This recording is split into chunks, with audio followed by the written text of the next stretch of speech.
Hi guys, आज हम आपके लिए लेके आए हैं भारतीय राज्य व्यवस्था में कार्यपालिका का एक अभिन्न अंग राष्ट्रपति। राष्ट्रपति टॉपिक पर हम आज डिस्कस करेंगे।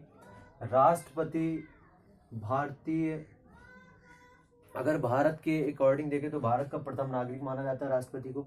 हमारे देश का प्रथम नागरिक राष्ट्रपति होता है। जो राष्ट्रपति किसी भी राष्ट्र के संस्कृति, अखंडता तथा सुदृढ़ता का प्रतीक माना जाता है और राष्ट्रपति को हमारे संविधान में अनुच्छेद 52 में वर्णित किया गया है। राष्ट्रपति से रिलेटेड हम जितने भी पॉइंट वाइज हैं इसको डिस्कस करेंगे। तो फर्स्ट बात करते हैं राष्ट्रपति की योग्यता के लिए। राष्ट्रपति पद के लिए जो भी निर्वाचित सदस्य हो, निर्वाचन के लिए जो भी इच्छुक सदस्य हो, उसकी योग्यता क्या होनी चाहिए? तो राष्ट्रपति पद के लिए निर्वाचित सदस्य की योग्यता होनी चाहिए। इन योग्यताओं को अनुच्छेद 58 में वर्णित किया गया है। इसके अनुसार होना चाहिए कि वो भारत का नागरिक हो। सेकंड, उसकी योग्यता होनी चाहिए कि वो उसने अपनी आयु 35 वर्ष कंप्लीट कर रखी हो। थर्ड, उसके लिए पॉइंट है कि वो लोकसभा का सदस्य निर्वाचित किए जाने योग्य हो। और फोर्थ पॉइंट है कि वो लाभ के पद पर ना हो। इन चार पॉइंट में उसकी योग्यता का निर्धारण किया जाता है। इसके बाद बात करते हैं राष्ट्रपति के निर्वाचन की। तो राष्ट्रपति का निर्वाचन कैसे होता है? तो राष्ट्रपति के निर्वाचन में निर्वाचक मंडल होता है जिसमें 100 सदस्य होते हैं, जिनमें से 50 सदस्यों को प्रस्तावक तथा 50 सदस्यों को अनुमोदक के रूप में रखा जाता है। तथा राष्ट्रपति के, इससे एक इम्पॉर्टेंट क्वेश्चन बनता है राष्ट्रपति के निर्वाचन से रिलेटेड कि राष्ट्रपति का जो निर्वाचन होता है वो किस पद्धति के अनुसार होता है। तो राष्ट्रपति के निर्वाचन में जो भी पद्धति होती है, वो कौन सी प्रणाली अपनाई जाती है, वो है राष्ट्रपति का जो निर्वाचन होता है वो समानुपातिक प्रतिनिधित्व प्रणाली एवं एकल संक्रमणीय मत पद्धति द्वारा उसका निर्वाचन किया जाता है। उसके निर्वाचक मंडल में 100 सदस्य होते हैं, 50 प्रस्तावक और 50 अनुमोदक। राष्ट्रपति का निर्वाचन जनता द्वारा प्रत्यक्ष रूप से नहीं किया जाता है। इसका निर्वाचन अप्रत्यक्ष रूप से होता है। जो भी राज्यसभा तथा लोकसभा के मनोनीत सदस्य होते हैं, जिनका निर्वाचित सदस्य होते हैं, वो इसके चुनाव में भाग लेते हैं राष्ट्रपति के।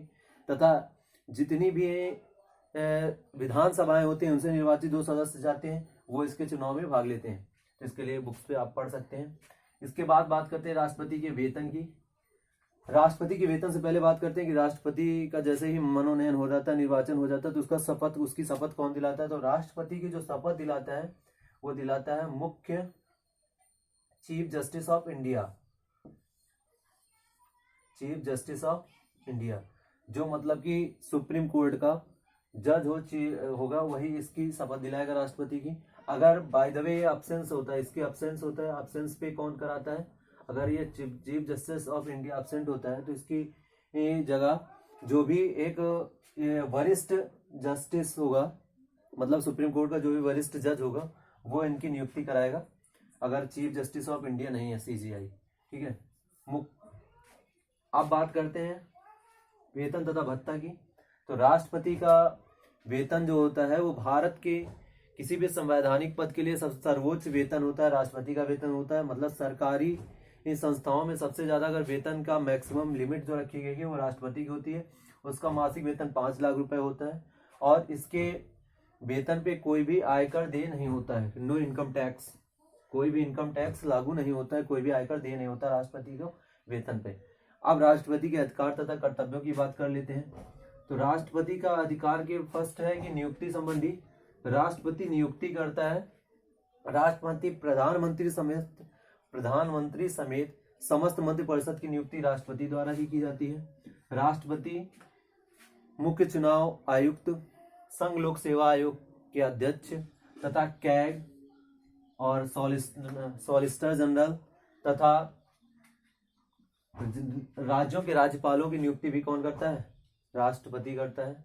राष्ट्रपति के अधिकार क्षेत्र के अंतर्गत एक इम्पोर्टेंट उसका जो इम्पोर्टेंट अधिकार है वो है दोनों सदनों की वो संयुक्त बैठक बुला सकता है अनुच्छेद 108 के तहत। राष्ट्रपति किसी भी धन विधेयक को मंजूरी दे सकता है, सहमत दे सकता है अनुच्छेद 110 के तहत। इस पे क्वेश्चन पूछे गए हैं, इन दोनों पॉइंट वाइज इस पे क्वेश्चन पूछे गए हैं। पूछा गया कि राष्ट्रपति किस अनुच्छेद के तहत दोनों सदनों की संयुक्त बैठक बुला सकता है? तो अनुच्छेद 108 के तहत। राष्ट्रपति धन विधेयक को 2 तरीके से पूछा गया। धन विधेयक किस अनुच्छेद के तहत वर्णित है? तो 110 के तहत। और राष्ट्रपति की सहमति आवश्यक होती है या नहीं होती है, छोड़ देता है, ऐसे करके क्वेश्चन पूछ सकते हैं। तो राष्ट्रपति की सहमत पर ही वो किसी विधेयक को धन विधेयक पारित किया जा सकता है। अगला अधिकार है ये नए राज्यों के निर्माण तथा सीमाओं में नामों में परिवर्तन कर सकता है। नए राज्यों के निर्माण में इसकी सहमति होनी चाहिए, सीमाओं के विस्तार में इसकी सहमति होनी चाहिए। अगर नाम का परिवर्तन हो रहा है तो भी राष्ट्रपति की सहमति की आवश्यकता होती है। अगले पॉइंट पे डिस्कस करते हैं कि संसद द्वारा पारित विधेयक को कानून बनाने में भी इसकी सहमति करती है। अगर संसद के दोनों सदनों से कोई भी कानून पास होकर जाता है तो उस पर राष्ट्रपति की सहमति होनी आवश्यक है। उसकी स्वीकृति के बाद ही, उसके साइन के बाद ही कोई भी विधेयक कानून पारित हो जाता है। इसके बाद अगले पॉइंट पे डिस्कस करते हैं संसद सदस्यों के मनोनयन का अधिकार है। इस राष्ट्रपति के पास संसद में सदस्यों का मनोनयन का अधिकार होता है।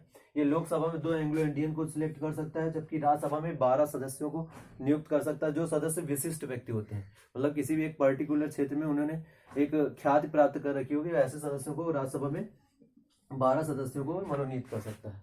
राष्ट्रपति के पास किसी भी अपराध को क्षमा करने की शक्तियां होती हैं, जो अनुच्छेद 72 के अंतर्गत वर्णित की गई हैं। इनमें से कई प्रकार की क्षमादान को कई टाइप्स में बांटा गया है, जैसे क्षमा, प्रविलंबन, परिहार, लवकरण। क्षमा मतलब कि किसी भी दोष को, मतलब किसी भी अपराध को पूर्णतया बरी कर देना है, मतलब उसके ऊपर से पूरी तरीके से दोष को बरी कर देने के लिए वो क्षमा का प्रावधान है। लवकरण मतलब किसी दोष को छोटा कर देना, जैसे लवकरण के अंतर्गत आता है जैसे कि किसी व्यक्ति को उसके दोष के आधार पर फांसी की सजा दी गई हो, लेकिन उसे सश्रम कारावास या कठोर कारावास में बदल देना लवकरण कहलाता है। इसके बाद प्रविलंबन तथा परिहार। परिहार के अंतर्गत क्या आता है कि परिहार के अंतर्गत मतलब जो भी अपराध किया गया है तो अपराध की संज्ञा को चेंज करते, संज्ञा को मतलब जो भी अपराध के लिए उसे सजा मिली है उस सजा की प्रकृति को न बदलते हुए उसकी सजा को थोड़ा सा टाइम को कम कर दिया जाए, उसे कहते हैं परिहार। प्रविलंबन मतलब कि कुछ विशेष स्थितियों में उसकी सजा को थोड़ा सा छोटा कर देना प्रविलंबन कहलाता है। जैसे कोई महिला गर्भवती हो या कोई अपंगता से जूझ रहा हो तो उसके ऊपर अगर कोई दोष सिद्ध हुआ है तो उसके दोष को कम कर सकता है राष्ट्रपति, प्रविलंबन वो कहलाता है। तो ये 4 तरीके से वो क्षमादान की उसके पास शक्तियां होती हैं। राष्ट्रपति की आपातकालीन शक्तियां होती हैं। राष्ट्रपति और राज्यपाल की शक्ति में केवल एक शक्ति है जो क्षमादान की शक्ति है, ये बहुत इंपॉर्टेंट है, ये राज्यपाल के पास नहीं होती है। बाकी राज्यपाल और राष्ट्रपति लगभग सेम होते हैं। जैसे देश में राष्ट्रपति की जो वैल्यू होती है वैसे राज्य में राज्यपालों की वैल्यू होती है। अब बात करते हैं राष्ट्रपति की आपातकालीन शक्तियां क्या हैं।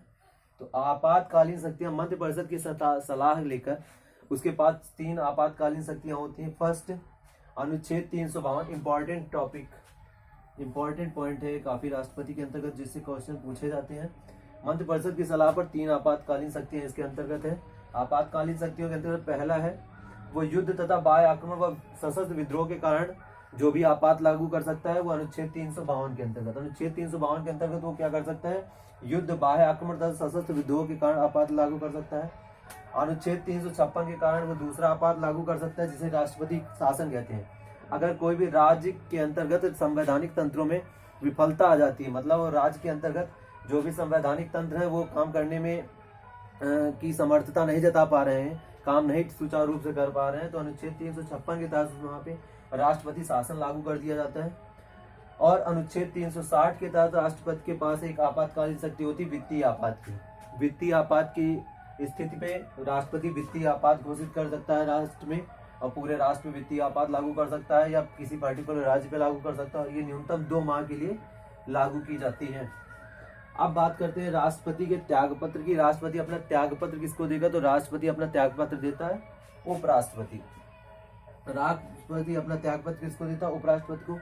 राष्ट्रपति अपना कार्यकाल कितने वर्ष राष्ट्रपति का होता है, 5 वर्ष का। राष्ट्रपति का कार्यकाल 5 वर्ष तक होता है। 5 वर्ष के बाद भी अगर उसके वो तब तक अपने पद पर आसीन रह सकता है जब तक उसके पद के लिए कोई उत्तराधिकारी मिल नहीं जाता।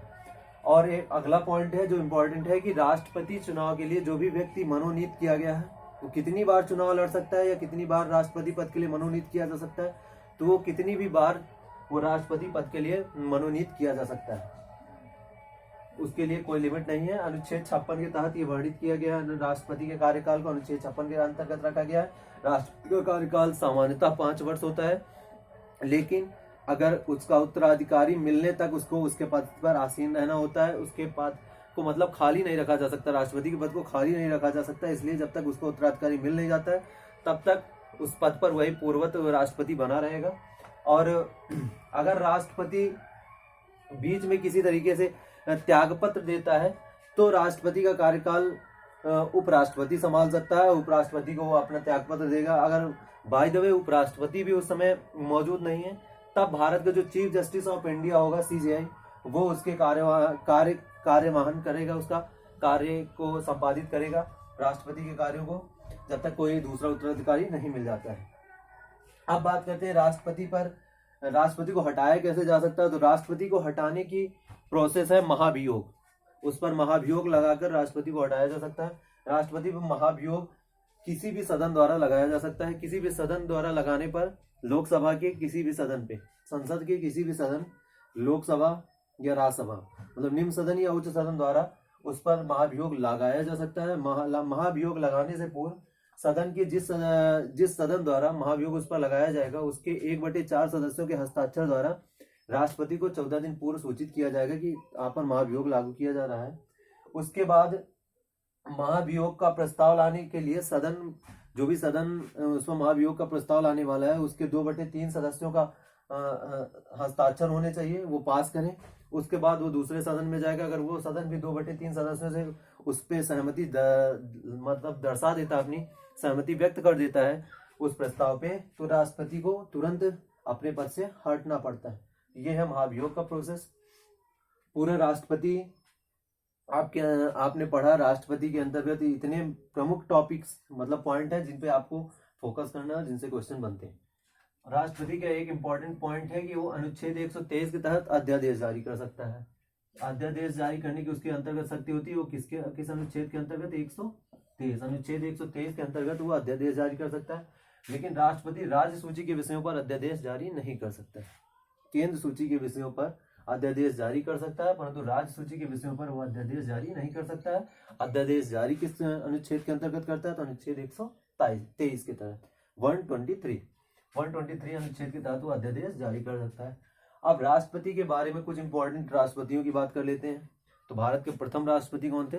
डॉक्टर राजेंद्र प्रसाद, जो 2 बार राष्ट्रपति पद पर नियुक्त हुए हैं, लगातार 2 बार राष्ट्रपति बने हैं। तो प्रथम राष्ट्रपति भी डॉक्टर राजेंद्र प्रसाद हैं और लगातार 2 बार राष्ट्रपति बनने वाले व्यक्ति भी डॉक्टर राजेंद्र प्रसाद हैं। प्रथम महिला राष्ट्रपति कौन है? प्रतिभा देवी सिंह पाटिल। और निर्विरोध राष्ट्रपति किसे चुना गया? तो निर्विरोध राष्ट्रपति चुना गया एन संजीवन रेड्डी को। एन संजीवन रेड्डी को निर्विरोध राष्ट्रपति के रूप में चुना गया। ये राष्ट्रपति का राष्ट्रपति टॉपिक पे हमने डिस्कस किया।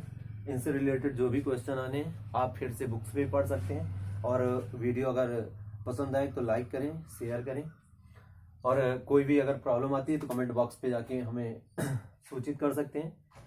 Thank you guys.